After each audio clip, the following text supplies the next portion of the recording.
Sa leeg ko, bababa sa aking. At mas pag-uusapan. Tinanggal niya bigla yung panty ko.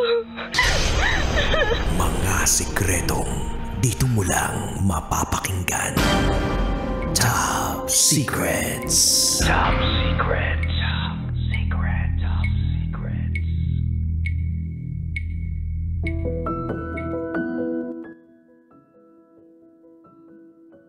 Hi Kabisyo, it's me, DJ Rocketera, and welcome to the program, Top Secrets. Kung saan pwede kang makapagbahagi ng iyong pinakatatagong sekreto. Ito ang programang hindi ka huhusgahan, bagkos ikaw ay pakikinggan. Ang programa sa radyo na china-challenge kayong lahat. Ito yung TikTok challenge na. We'll listen and we don't judge. At welcome na nga po natin ang ating top secret sharer ngayong gabing ito. Hello, magandang gabi sa'yo. Hello, good evening po. Pwedeng malaman kung ano pwede namin itawag sa'yo? Itawag niyo lang, ang pangalan ko ay si Jose. Jose, ilang taon ka na? I'm 34.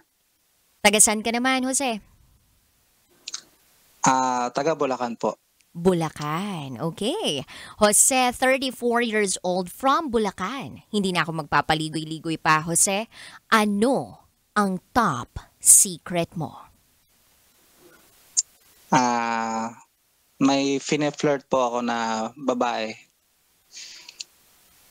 May fine-flirt kang babae. Ikaw ba ay single or married? At ito bang babaeng fine-flirt mo, single, married, in a relationship, or it's complicated? I'm a married man. And that girl, she's my schoolmate before in college. So after 14 years po, kausap ulit kami. And that girl is may anak na po siyang isang lalaki, boy. Then hiwalay na rin po sila. So when you say hiwalay na po sila, hiwalay na din po sila, ikaw din ba sa partner mo ay hiwalay na? Not legally, but pag-uwi ko po kasi ng Pilipinas, asikasuhin ko po. Yung annulment ninyo?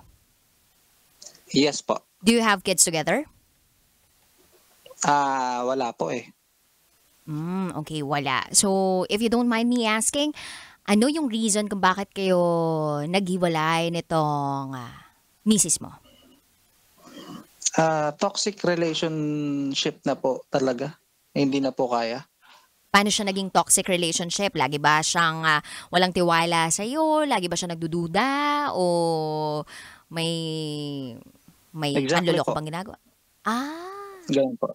Pero, during the years na mag-asawa talaga kayo, I mean, yung okay pa kayo, simula na mag-asawa kayo, Yes po. never ka namang nakapagloko? I never cheated. Oh, flirt. I never po. Yung babae po na yon is ngayon lang. Ngayon lang mismo. Yes po. Mhm. So, paano nagsimula itong pakikipag-flirt mo sa kanya? Since I think kung matatandaan ko is nagsimula po to nung July or June. Ayan po. June or July. Tapos, wala na talaga kayo ng misis mo. Yes po. Nasa Pilipinas ba siya ngayon?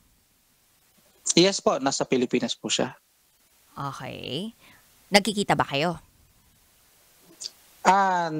Hindi po kasi on board po ako sa barko ngayon. Okay. Nasa barko ka ngayon. Meron ba kayong Yes, plans na ginawa na nitong childhood friend mo na ito? Hindi ko po siya childhood friend. Ay, I mean ko po siya schoolmate nung pala. college. Sorry. Sorry, pwede ba mag-sorry, sir? Okay po, okay po. Wala pa naman po. Wala pa naman pong plano. Pero kayo na officially. Hindi ko masasabing kami. Wala naman po kaming label eh. Ganun So po. flirt-flirt lang. Apo. Nilalandi mo lang, ganun ba? Yes po. Anong sinasabi mo? Anong mga tanong na tinatanong mo sa kanya? Kumain ka na ba? May ganun ka ba? Hindi po uso yun sa kanya eh. Kumbaga matured na rin kasi yung isip nun. So anong mga Ganun po. conversations ninyo? Ang pinaka po dito is may money involved. Oh, paano nagkaroon ng money involved? Ano ba? Are you investing in a certain company? I'm investing for her. Oh, so meron siyang inalok sa'yo na isang negosyo for investment. Tama ba? No. Ano? Not that investment. Pero may monthly allotment po siya sa akin. So meaning, ikaw ang nagbibigay sa kanya ng pera? Tama ba ako ng pagkakaintindi? Exactly po. Tama. If tama yung interpretation ko ng sinasabi mo, meaning binibigyan mo siya ng allowance? Yes po. Bakit naging ganun yung agreement ninyo? Bakit kayo napunta sa ganung klaseng agreement? Ako po yung nag-decide na bigyan siya ng allowance. Not specifically na kami yung nag-agreement. Ako lang po yung talagang nag-push na maglagay ng allotment sa kanya. Sa kadahilan ng gusto mo siya? Yes po. At sa paraang yun mo nakikita, yung pagpapadama mo sa kanya na gusto mo siya? Yes po. Tinatanggap niya ba? Pa? Tinatanggap niya ba yung allotment? Pwede mo bang explain sa amin kung anong difference nung pinapadala mo dun sa allotment? Kasi ang iniisip ko pag ganyan, naiipon ba? Or sa sahod mo, kinakaltas sa'yo tapos napupunta sa kanya? O ikaw mismo ang nagtatransfer sa kanya? Paano ba yung ganyang klaseng allotment kapag seaman ka? Pag seaman po, may allotment ka po para sa pamilya mo. Kung may pamilya ka. And then, meron ka pong special allotee kung may magulang ka pa man or tatay or nanay, kasi dyan po kasi nagkakaroon ng problema pag yung mga may asawa na kung sakali sa mga kung buhay pa yung mga nanay mo, ganyan po. Okay. Pero hindi kinakailangan na asawa mo yung tatanggap nun. Okay lang kahit partner mo, ganon. Or parang, basta declare mo na ito yung pangalan, goods na yon. Ganon ba yon? Yes po, ganun po. Yes po, tama po. Okay. At least naintindihan namin ngayon. So, yung asawa mo ba, dati, nakatanggap din nitong allotment mo? Yes po, opo. Po yung monthly po talaga yun. Na nakakatanggap siya. Okay. Tapos simula nung hindi na kayo naging okay ng asawa mo, dito mo na kay schoolmate ibinigay yung allotment. Not 100% po. Hindi ko po talaga binibigay. Pero kasi nagtitira ako para sa sarili ko. Kumbaga lang po yung sa kanya, allowance lang. Kung may panggastos siya, gano'n. Pwede bang malaman kung nasa magkano yung range ng naibibigay mo kada buwan? Range 20 to 25,000 a month. Ako din, tumatanggap din ng allotment.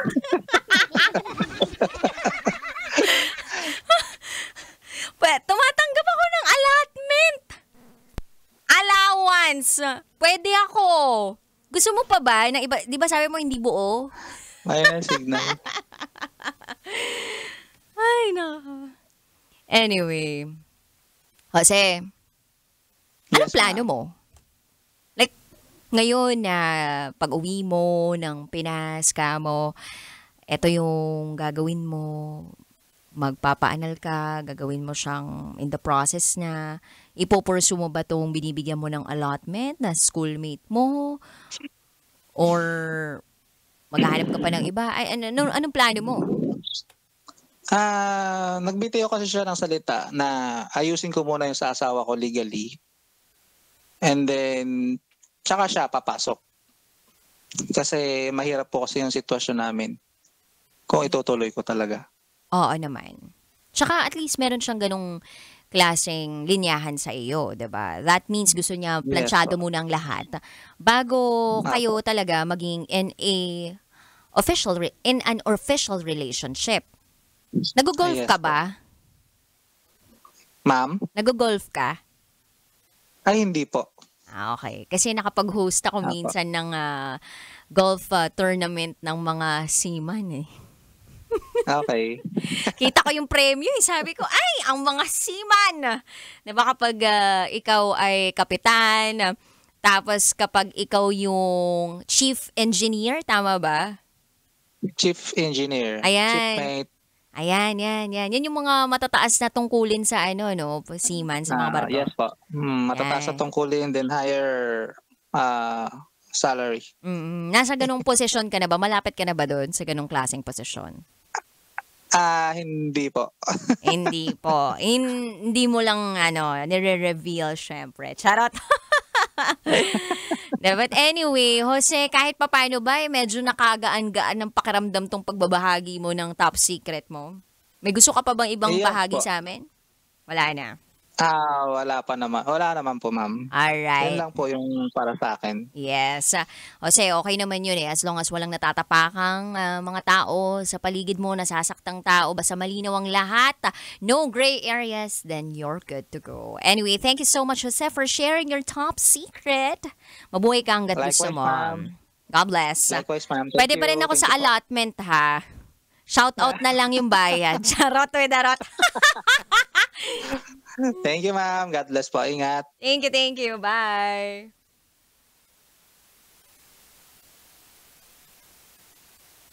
O, diba? Kayo din gusto nyo na tuloy magkaroon ng allotment.